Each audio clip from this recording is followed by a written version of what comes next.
우리 시대가 참 슬프다 하는 생각이 제 마음속에 떠나지 않습니다. 왜 우리 시대가 슬프냐고 얘기하면 사람들의 언어가 너무 극단적으로 갈려있고 사람들이 분노를 조절하지 못하는 그런 일들이 너무도 많아지고 있는 모습을 보게 됩니다. 삶이 불안하기 때문일 텐데 불확실한 미래 때문인지 모르지만 사람들은 극단에 치우치는 경향이 제법 많이 있습니다. 게다가 자기의 편을 결집시키려고 하는 사람들은 자기의 편 사람들에게 분노의 감정을 불러일으킴으로 자기 진영을 결집시키려고 하는 태도를 모두가 다 보이고 있기 때문에 우리 시대에는 점점 거칠어져 가고 있고 냉소와 증오와 혐오, 배제의 언어가 넘쳐나고 있다, 이렇게 말할 수 있겠습니다.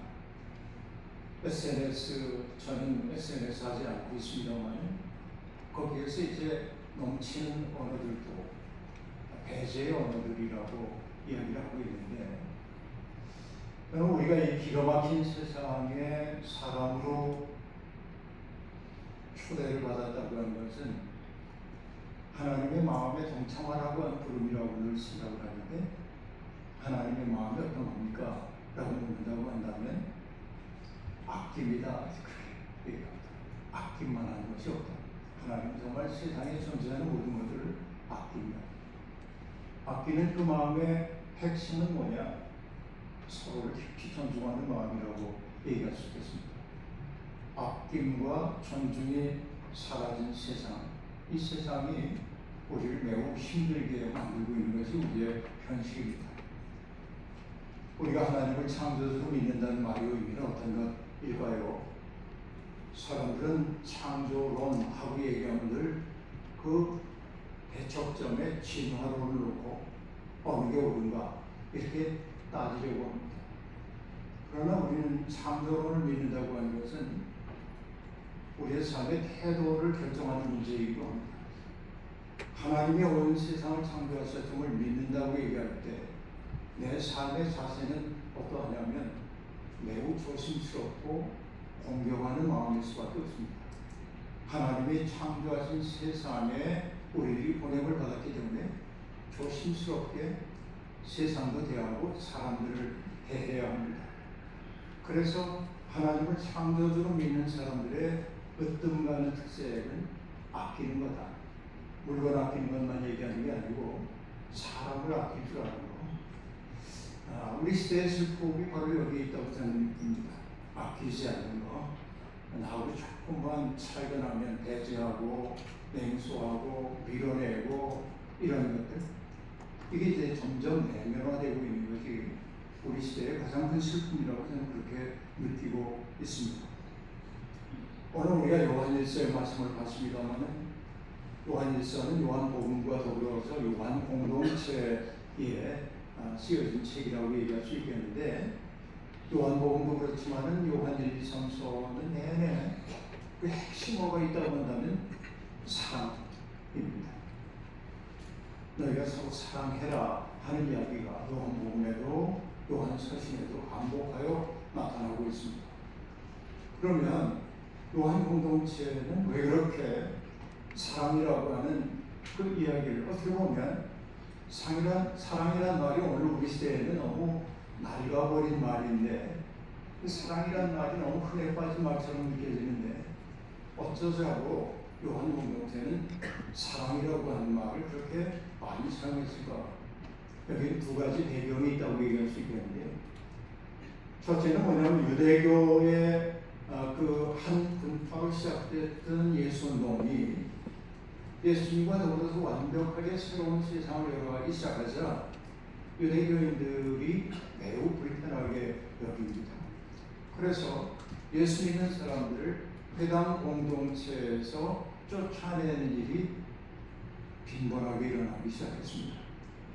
요한복음에도 보면은 예수님이 제자들에게 말씀하실 때 세상이 너희를 미워해서 너희를 회당에서 쫓아낼 때라는 표현이 3번씩이나 등장하고 있습니다. 9장과 12장과 15장 각각 등장하는데 3번씩이나 너희가 쫓겨날 거다라고 얘기합니다.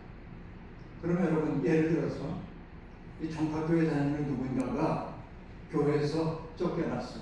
주목할 거야 그런 얘기가 아니고 하나님의 뜻을 더 우선적으로 구해야 한다고 하는 대조로 쓰이고 있는 것이 누가복음의 미세오라고 하는 단어입니다. 그런데 금방 얘기한 대로 요한일서에서는 이것을 훨씬 더 극단적으로 사용하고 있는 것을 알 수 있어요. 미움은 일시적 기분이 아니에요.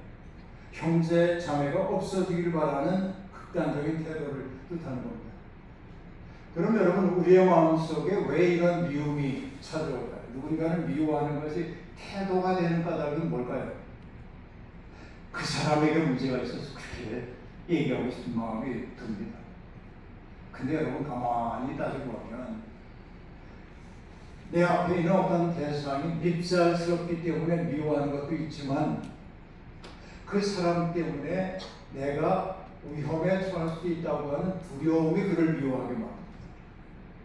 그의 있음 그 자체가 나의 전립 근거를 허무는 것처럼 느낄 때 나는 누군가에 대한 미움에 사로잡힐 수밖에 없다고 하는 것이죠. 그래서 이걸 뒤집어서 요한에서 뭐라고 얘기하냐면 사랑에는 두려움이 없습니다. 네? 여러분 내가 누군가를 미워하는 까닭을 보면 두렵기 때문에 그 사람 때문에 내가 부정될 것 같은 두려움 때문에 그래서 요한일서는 이걸 뒤집어서 사랑에는 두려움이 없습니다. 이걸 좀 더 강화하죠. 완전한 사랑은 두려움을 쫓아냅니다. 여러분 내가 누군가를 정말로 사랑한다고 얘기하면 그 사람이 나를 해칠 거라고 하는 생각보다 그의 아픔까지도 부둥켜 안으려고 하는 마음이 사랑의 본질 아닙니까? 제가 요즘 이제 늘 하는 얘기인데요. 사랑이라는 말에는 어떤 뜻이 담겨 있습니까? 사랑하는 대상의 고통까지도 내가 감당하려고 하는 마음이 사랑의 본질이에요. 그러니까 예수 그리스도가 우리를 사랑하신다는 얘기는 뭐냐면 우리에게 사랑받을 만한 것이 있기 때문에 사랑하는 게 아니죠. 내게 사랑받을 만한 것이 없는데 나의 일그러지고 추하고 못나고 그런 모습까지도 어이구 불쌍한 거 하고 안는 거죠. 그게 사랑이죠. 그런데 우리는 어떻습니까? 그 마음을 갖지 못했기 때문에 늘 어때요? 저 사람 왜 저래? 정말 지긋지긋하다. 이렇게 이제 누군가를 밀어내므로 내가 꽤 근사한 사람처럼 여기는 거예요. 그러니까 여러분 우리가 누군가를 미워하는 까닭이 바로 두려움이라고 하는 사실을 우리들이 봐야 하는데 그러니까 여러분 그러면 그 두려움을 넘어서는 사랑을 내가 어떻게 해야 돼요? 오늘부터 내가 사랑해야지. 저 사람 밉긴 하지만은 그래도 어떡하겠어. 함께 살아내니까 사랑해야지. 돼요 안 돼요? 안 돼요. 그거 어려워요. 그래서 여러분 요한은 기가 막힌 이야기를 합니다.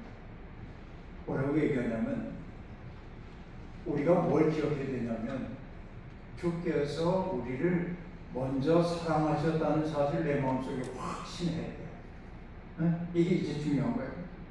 우리가 사랑하는 것은 하나님이 먼저 우리를 사랑하셨기 때문입니다. 이게 오늘 본문이에요. 4장 10절. 내가 사랑받을 만한 것이 없는 사람임에도 불구하고 하나님이 나를 먼저 사랑해 주셨다는 그 감격이 내 마음속에 있는 겁니다. 여러분 헬라어 어신으로 보면 원인과 결과의 구조예요.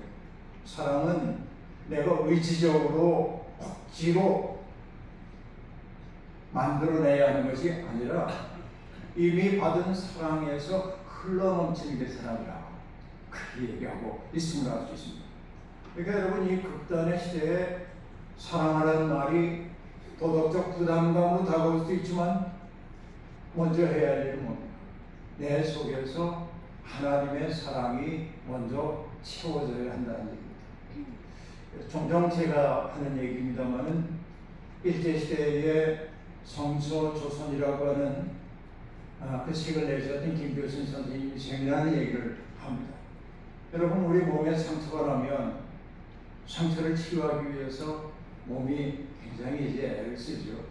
그리고 여러분 진물 나고 그러다가 어느 순간 되면 딱지가 앉고, 그죠?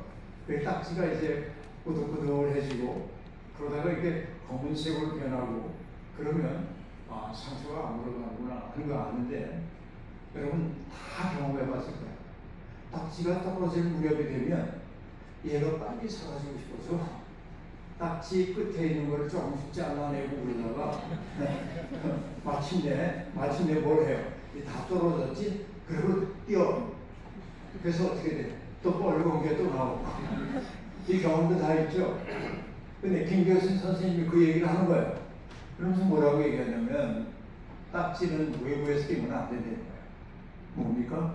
속에서 새살이 차올라야 저절로 떨어진다.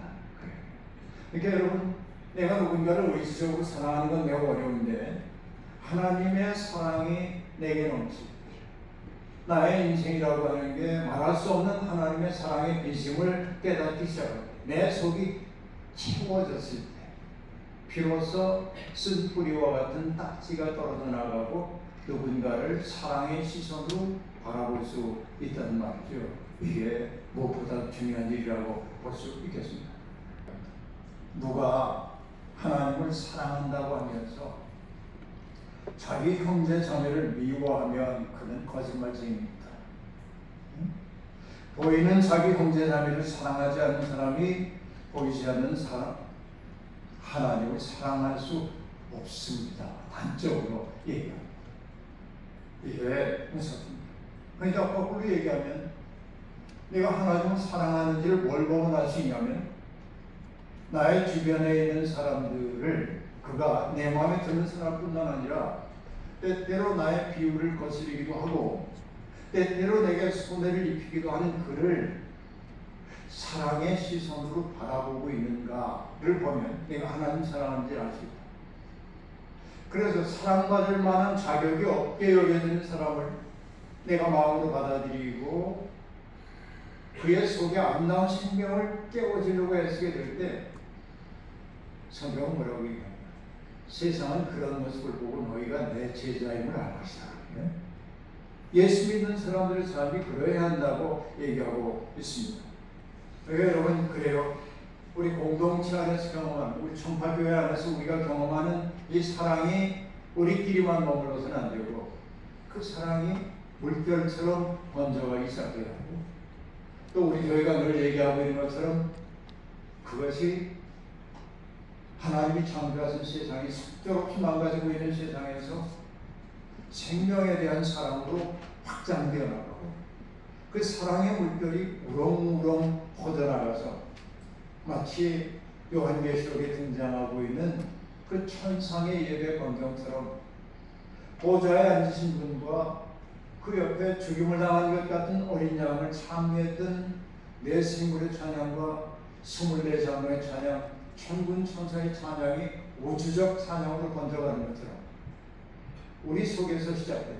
아니, 내가 시작한 게 아니라 하나님이 시작하신 사랑이 나를 통하여 흘러가서 나의 이웃들에게 피조세계까지 흘러넘치게 되게, 우리는 촉박한 세상에서, 생명을 아끼지 않는 세상에서, 사람을 아끼지 않는 세상에서 우리는 아끼고 존중하는 새로운 물결을 만들어갈 수 있다고 확신합니다. 그런 말이에요. 사람을 다스리고 하늘을 공경함에 있어서 아낌만한 것이 없다. 여러분, 저도 사람들을 아끼지 못할 때가 많았습니다. 아끼는 것이 사랑입니다. 저는 우리 청파교회가 아끼는 공동체, 그래서 여기에서 흘러넘치는 사랑이 물결처럼 온 세상을 사랑으로 물들일 수 있기를 주님의 이름으로 부탁드립니다. 같이 기도하시죠.